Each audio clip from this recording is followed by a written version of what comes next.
Welcome আমাদের ভিডিওতে তোমাদের স্বাগত। আজকে আমরা আলোচনা করব প্রত্যক্ষ সংগ্রাম দিবস নিয়ে।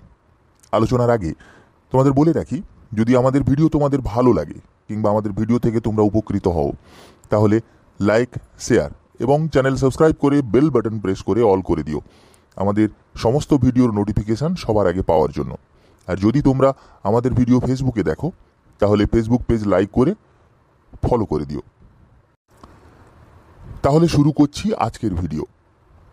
1946 সালের 6ই আগস্ট লর্ড ওয়াভেল কংগ্রেস সভাপতি জওহরলাল নেহেরুকে অন্তর্বর্তী সরকার গঠনের জন্য অনুরোধ করলে কংগ্রেস তাতে সম্মতি জানায়। এই ঘটনায় উত্তেজিত ও ক্রুদ্ধ মুসলিম লীগ প্রত্যক্ষ সংগ্রাম শুরু করার সিদ্ধান্ত নেয়।